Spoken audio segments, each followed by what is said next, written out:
Hello friends, કેમ છો બધા? મજામાં? આજે આપણે બનાવીએ છીએ હેલ્ધી હાઈ પ્રોટીન ચના ચાટ. યસ. તો ચના ચાટ માટે છે આપને આટલી વસ્તુની છે એ જરૂર પડશે.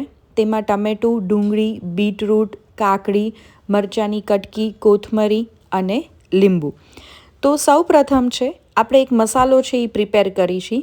તેના માટે અહીં મેં એક મિક્સિંગ બાઉલ લીધેલું છે.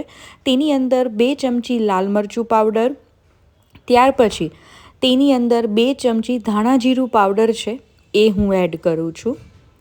અને ધાણા જીરું પાવડર એડ થઈ ગયા પછી નિમક છે એ આપણે સ્વાદ પ્રમાણે છે એ એડ કરી દઈએ છીએ. અને ચણા બાફતી વખતે મેં એમાં નિમક એડ કરેલું છે.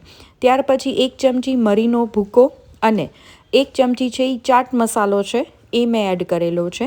અને તેને પ્રોપર રીતે છે એ આ રીતે છે એ મિક્સ કરી દઈએ છીએ. તો આપણો ડ્રાય મસાલો છે એ તૈયાર છે. ત્યાર પછી મીડિયમ ગેસની ફ્લેમ ઉપર અહીં મેં એક પેન લીધેલું છે. પેનની અંદર છે અરાઉન્ડ 1 થી 1.5 ચમચી હું તેલ એડ કરું છું. અને આ હું વેઇટ લોસ પર્પઝથી છે એ ચના ચાટ બનાવું છું. તો આપણે આમાં તેલની માત્રા છે એ નહિવત પ્રમાણમાં છે એ રાખી છે. ત્યાર પછી તેલ ગરમ થાય ત્યારબાદ તેની અંદર છે 1 ચમચી આખું જીરું છે એ આપણે એડ કરી છે. તેની ફ્લેવર છે એ ખૂબ સરસ આવે છે ચાટમાં. ત્યાર પછી પિંચ ઓફ હિંગ એડ કરી દઈએ છીએ અને આને પ્રોપર રીતે છે મિક્સ કરી દઈએ છીએ જેથી એની ફ્લેવર છે એ એન્હાન્સ થાય. ત્યાર પછી અહીં મેં તૈયાર કરેલો જે ડ્રાય મસાલો છે એ એડ કરી દઈએ છીએ અને ગેસની ફ્લેમ છે એ સ્લો કરી દઈએ છીએ.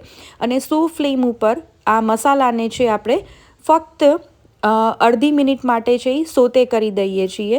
અને ત્યાર પછી આપણો મસાલો છે એ બળી ના જાય તેના માટે છે અહીં મેં અડધો ગ્લાસ જેટલું છે એ હું પાણી ઉમેરું છું. તો પાણી ઉમેરવાથી છે આપણા મસાલા છે એ બળી નહીં જાય અને તેની ફ્લેવર છે એ ખૂબ જ સરસ આવશે અને ચણાને બાઇન્ડિંગ આપવામાં છે એ ખૂબ જ હેલ્પફુલ રહેશે. તો આપણે અહીં મસાલો છે એ તૈયાર છે. ત્યાર પછી આની અંદર છે હું જે મરચાંની કટકી હતી અહીં મેં મોળું મરચું છે તે 1 જ નંગ લીધેલું છે. તો મોળું મરચું છે એ હું અહીંયા એડ કરું છું. તમારે તીખું મરચું એડ કરવું હોય તો તમે એ પણ કરી શકો છો. ત્યાર પછી અહીં મેં 1 નંગ ડુંગળી છે એ કાપેલી છે તેને પણ હું આ સ્ટેજે એડ કરી દઉં છું. અને ત્યાર પછી આને પ્રોપર રીતે છે હલાવી અને મિક્સ કરી લઈએ છીએ.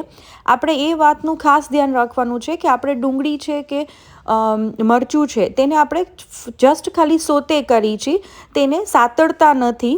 અને તેની અંદર અહીં મેં બાફેલા ચણા છે એ મેં લીધેલા છે. 1 દિવસ અગાઉ મેં ચણાને પલાળી રાખેલા હતા અને ત્યાર પછી મેં એને બાફી લીધા છે.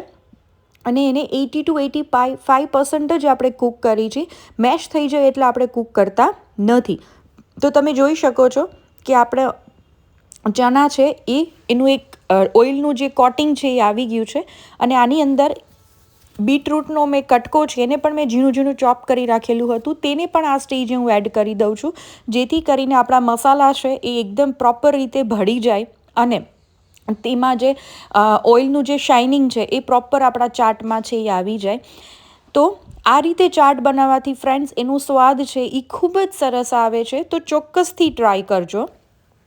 અને મારી ચેનલને સબસ્ક્રાઈબ ના કરી હોય તો તમે સબસ્ક્રાઈબ પણ કરી દેજો. હવે આ મિક્સરને છે આપણે એક મિક્સિંગ બાઉલમાં છે એ હું ટ્રાન્સફર કરી લઉં છું. અને ત્યાર પછી આપણે બાકીના ઇન્ગ્રીડિયન્ટ્સ છે એ ધીમે ધીમે છે એ એડ કરતા જઈએ છીએ. તો ફર્સ્ટ ઓફ ઓલ છે અહીં મેં 1 નંગ ટામેટું લીધેલું છે તેને પણ હું ઝીણા ઝીણા પીસીસમાં મેં ચોપ કરેલું છે તેને હું આ સ્ટેજે એડ કરી દઉં છું. ત્યાર પછી અહીં મેં કાકડી છે એ લીધેલી છે. તેના મેં સીડ્સ છે એ કાઢી લીધા છે અને તેને પણ ઝીણી ઝીણી ચોપ કરી લીધેલી છે તેને પણ આપણે એડ કરી છે. ત્યાર પછી છે અહીં કોથમરી છે એને હું એડ કરી દઉં છું. અને કોથમરી એડ થઈ ગયા પછી લીંબુનો રસ છે. અત્યારે મારી પાસે એક મોટી સાઇઝનું લીંબુ હતું તો અત્યારે હાફ લીંબુ છે હું સ્ક્વીઝ કરું છું. અધરવાઇઝ તમે એક આખું લીંબુ પણ સ્ક્વીઝ કરી શકો છો. તો લીંબુ છે એ આપણા ચાટમાં છે એ ખૂબ જ મહત્ત્વનો ભાગ ભજવે છે અને તેનાથી આપણો ટેસ્ટ છે એ ખૂબ જ સરસ એન્હાન્સ થશે. અને આ ચાટને છે આપણે પ્રોપર રીતે છે એ મિક્સ કરી લઈએ છીએ. તમે સર્વિંગ ટાઈમે આની અંદર છે એ સેવ પણ એડ કરી શકો છો. પણ આપણે વેઇટ લોસ પર્પઝથી બનાવી છે તો અહીં મેં સેવ છે એ સ્કીપ કરેલી છે. તમે ઝીણી સેવ જે નાયલોન સેવ આવે છે એ પણ તમે એડ કરી શકો છો.